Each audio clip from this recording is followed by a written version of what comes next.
E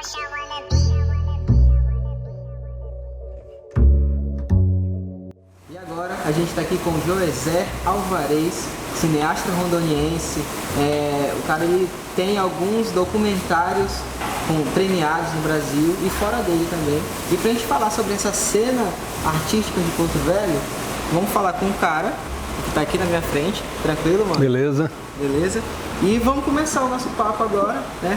Tu como cineasta, quando é que começou essa tua vontade de produzir, né? Onde começou também? Se foi aqui em Porto Velho mesmo? Essa vontade começou no início do século, na virada do século, né? Sim, eu não tinha câmera, não tinha material para filmar nem nada, porque era muito difícil, né? O acesso a esses materiais era muito caro. Naquela época também a internet estava no início, né? Então comecei a fazer os primeiros filmes no computador, com animação. Então meus primeiros 3, 4 filmes são animações, né? E a partir daí, né, eu adquiri uma câmerazinha fotográfica de 3 megapixels, na época que as Sonys eram as top de linha, né, as maquininhas fotográficas, né? E aí também comecei a fazer alguns filmezinhos, né? Comecei a pegar umas cenas. Nessa parte de animação, assim, já começou com qual conteúdo, assim? Comecei com conteúdo experimental, né? Os 3 primeiros filmes são... 3, 4 primeiros filmes são de conteúdo experimental. Um deles, acho que foi o primeiro filme que eu coloquei, né, no Festival Cine Amazônia. Participou, etc., não ganhou premiação nenhuma, mas também já fui colocando em alguns festivais internacionais, né? O terceiro filme que eu fiz já ganhou um prêmio, né, de melhor experimental, prêmio Silvino Santos em 2003, né? Aqui no Fest Cine Amazônia. E a partir daí a gente foi pegando o know-how, né, da coisa. Já não tinha como voltar mais, né? Não, né? Você fica mordido, né, pelo germe do cinema, né? Você quer também... A produção, né? Você quer expressar uma ideia, uma linguagem, né? Ou alguma temática, né? Sim. Mas me explica como que era assim no início, porque tu é de outra época, né? A gente tem muita referência, a gente tem muito tudo, né? Para pesquisar, para pegar, para aprender. Aí imagina assim, início de 2000, como é que era sem internet, como é que funcionava assim as coisas? Era bem complicado, né? Vamos dizer assim, você tinha que ir muito na cara e na coragem, né?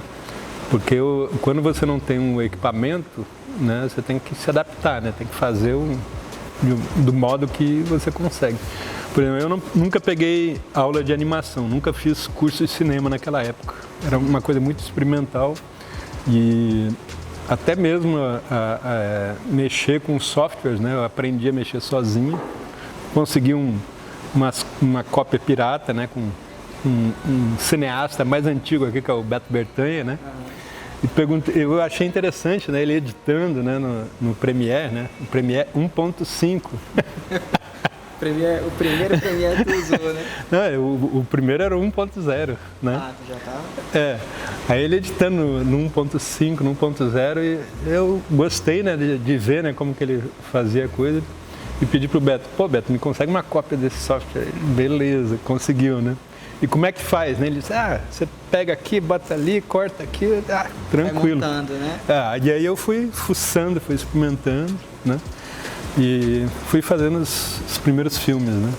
Esse foi o início como a galera diz, no Machado mesmo, né? No Machado. Na animação é a mesma coisa, né? Eu comecei fazendo animação um programinha que agora já está saindo de linha, né? Que é o Flash. Flash 5.0, que é um programa muito bom para animar, né? Na época, pelo menos, era um dos que tinha. Ainda usam, né? Mas... Ainda usam. Raramente, mas ainda usam.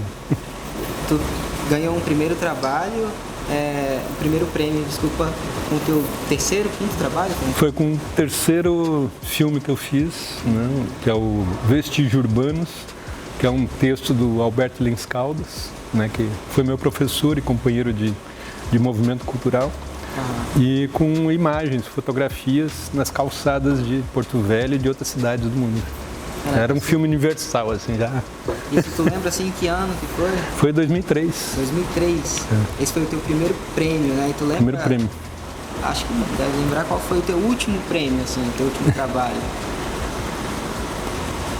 O último foi no festival, no Comini Curtas, né, que é um festival promovido pela Universidade Federal da Paraíba, em que a gente ganhou um prêmio de melhor filme, melhor documentário dos pontos de cultura, né? Que é um documentário nosso sobre os surdos, né? Que eu trabalho também com ponto de cultura que mexia, né? Um dos primeiros pontos de cultura do Brasil, né? Começou a trabalhar com a cultura surda. Minha esposa é intérprete, né? Ela ajudou na interpretação, na montagem, né? Em tudo. Então nós somos parceiros nessa criação, né? A nossa vertente de cinema aqui, da nossa região, é do tema amazônico, né? A maior parte da produção tem esse tema e é classificado também como não ficcional, né? Retrato da realidade, seria isso, né? Como que tu pode me explicar pra galera essa linha artística amazônica? Então, o cinema amazônico, né? Ele tem várias vertentes, né? Eu acho que a maior vertente de todas é a que vem com o Silvino Santos, né? Que ele vem no início do século XX, né? Ele vem fazendo algumas tomadas, né? A respeito aqui da indígenas da região. Depois tem o Major Thomas Reis também, que é um membro da Comissão Rondon que faz várias imagens, né? Sobre os indígenas, sobre a paisagem amazônica. Mas esse documentário antigo, né? Ele não é um cinema verdade, né? Nos moldes do Tarkovsky, né, do Jean Rouch e de outros, né? Ele é um cinema assim mais, eu diria mais um docudrama, né? Porque às vezes você vê imagens e você vê tomadas que são posadas, né? São arranjadas para uma determinada. É criada aquela cena. Né? Criada aquela cena. Então, e desde então, né, tem-se feito muitas imagens a respeito da região, né,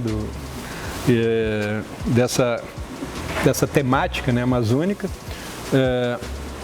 e eu já vou para uma linha mais experimental, né, não tanto só para o cinema verdade, né, não só mostrando fatos, né, como esses ocorrem, mas também, às vezes, utilizando as paisagens regionais para fazer certas abordagens poéticas, né? Vamos dizer assim. Abordagem poética, né? Porque deixa eu tentar entender, a parada que tu fala de experimentar, né? O cinema experimental é despertar algo no espectador, né? Despertar uma emoção, algo ali sem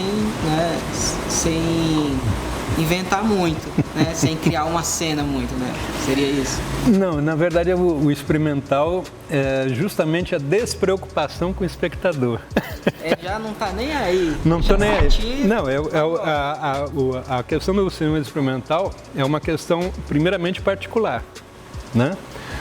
É o despertar da criação. Você vê uma cena ou vê determinada situação e você imagina que aquilo ali pode gerar um texto de reflexão, né? Primeiramente tem que agradar o criador, né?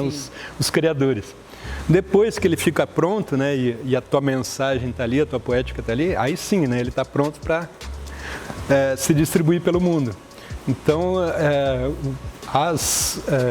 os olhares que vão vir depois, né? São diversos, múltiplos, né?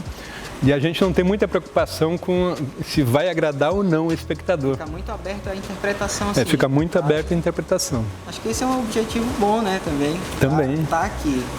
Sem dúvida. E sim, também. Para sair da caixinha, né? Sim. Porque o que a gente tem muito aqui na região amazônica é uma coisa de paisagem para turista ver, né? Você filma a paisagem, é o caboclo, é o boto, etc. E no meio disso tudo existe vida, né? E existe vida que pulsa, né? Existem poéticas que pulsam. E o nosso objetivo, pelo menos do Coletivo Madeirista, é trazer um outro olhar para essa paisagem, né? Para ver ela de um ponto de vista particular, mas também muito universal, né? Se dizer em outras linguagens, né? Em outras óticas. Abrindo as possibilidades para outros olhares. Sim, né? Legal. Essa parte que tu falou é interessante de fazer filme, fazer foto, fazer vídeo, enfim, para turista, né? Isso é uma coisa que acontece. E qual a tua visão assim sobre o cinema amazônico, né? Como ele chega nos festivais fora da Amazônia, fora do Brasil? Como é isso? É interessante. Às vezes a gente tem aqui alguns filmes nossos estrearam aqui no Fest Cine Amazônia, né? Em função de eles terem um recorte ambiental, né? Um recorte meio ativista, né? Também. E em alguns momentos nossos filmes foram rejeitados nesse mesmo festival, né? Em outros festivais também, porque eu acho que essa é a disposição de quem está disposto a se colocar no mundo, né? Dar a cara a tapa e receber os tapas de vez em quando, né? De vez em quando a gente é aceito, né? De vez em quando a gente é rejeitado. Mas a gente convive muito bem com essas ordens de aceitação, né? Teu filme sobre a Amazônia rejeitado no próprio Festival Amazônia. Sim, sim. É porque às vezes a comissão, né, de seleção, né, ela tem critérios muito próprios, né? E às vezes ela seleciona determinados recortes, né, em que a nossa visão, a nossa poética não se encaixou, né? Isso faz parte, né? Sim. Então, e acho que já 2 vezes, né, que nossos filmes não entraram no Festicine aqui da região, eles foram aceitos lá fora, né? Então, um filme nosso que foi colocado aqui, que não foi aceito aqui no Festival da região, estreou em Bogotá, na Colômbia, né? O outro estreou, se eu não me engano, na Itália, né? E assim por diante, né? Inclusive o cinema nacional, né, os festivais nacionais, eles são às vezes muito restritos, né, para as produções locais, né? Às vezes a gente está numa outra sintonia, né, que não faz parte do recorte, né, dessas comissões de seleção. Mas lá fora a gente entra, né? Então eu acredito que o nosso sucesso, pelo menos, nossa aceitação em termos cinematográficos se dá mais a partir de lá fora, né? Mais fora do Brasil do que dentro do Brasil. E a partir da nossa aceitação lá fora, o pessoal do Brasil começa a nos olhar, opa, né? Pois é. Oh, os caras estrearam lá fora, né? Como é que tá aqui, né? Rola muito preconceito também com o próprio público local, né? Ah, sim, sem dúvida. Um filme nacional, tem isso, né, também? Tem. Assim, já faz um tempo, né, que tu tá produzindo, e fala pra gente, assim, dos teus planos pro futuro. Vai produzir mais? Onde é que tu quer chegar? Quer estrear onde? Como é que é? Olha, eu acho que os planos pro futuro se resumem numa palavra, né? O céu é o limite. Tem alguns festivais que a gente ainda quer estrear, né, ou pelo menos participar como um projeto de vida, né, porque são festivais importantes. E eu acho que quando você começa nessa vida cinematográfica, você não pode ficar esperando o resto do chão, né? Você tem que estar sempre olhando para cima e sempre olhando para frente. E às vezes construir esse caminho que nem tem, né? Sem dúvida. Então a gente tenta sempre planejar alguma coisa para adiante sem se preocupar muito com essas questões de pressa, né, de entrar aqui ou ali de uma vez, mas fazer com que o produto final, né, o filme, ele nos agrade primeiramente, né, esteja dentro de um certo nível. E a partir daí, né, desse nos agradar de cumprir determinado objetivo, né, concluir um projeto, colocar esse projeto em outros, né, para outros públicos observarem, também apreciarem, né?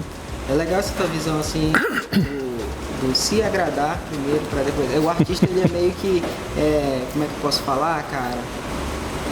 Egoísta, né? Na real, eu acredito que deveria ser, porque, eu vou fazer essa caneca aqui, eu vou pintar ela, né? Tem que ficar satisfeito com isso e depois eu jogo, né? Sim. Não é uma parada muito vendida assim também, não. Vou fazer porque tal público vai curtir. Faz e... Eu acho que o princípio da nossa produção, pelo menos no coletivo madeirista, né, é esse, né? A gente ter nosso recorte crítico, né? Se atende a nossa projeção, né? Se atende a nosso viés crítico, né? Depois que o filho nasceu, ele é do mundo, né? Tá no mundo, ele é jogado pro mundo. Legal. Os teus trabalhos a gente consegue encontrar na internet? Dá um endereço para nós, um caminho. Então, nosso trampo tá todinho disponibilizado na internet, no YouTube, né? No Museu Imaterial da Imagem e do Som de Rondônia, que também é um projeto do nosso grupo, né? De agregar essas produções regionais, né, para disponibilizar gratuitamente para as novas gerações. O endereço é MIIS, né, MIIS, ro.org, né? Dentro desse site a gente vai ter memória do audiovisual, memória das artes, né? Tem alguns espaços que estão em construção, mas o audiovisual já está disponibilizado, né? Já tem bastante material, né? Tem bastante material. Pode procurar também no YouTube, né? Nesse mesmo endereço, no Museu Imaterial da Imagem do Som de Rondônia. E lá esse material, não só o material que a gente produziu, mas também outros materiais, né, que foram feitos, como o filme do Padre Vitor Hugo, né? Dentre outras produções, estão disponíveis lá e a gente vai linkando, né, com as páginas também dos cineastas, né, que já passaram por aqui, que têm as suas produções. Fechou.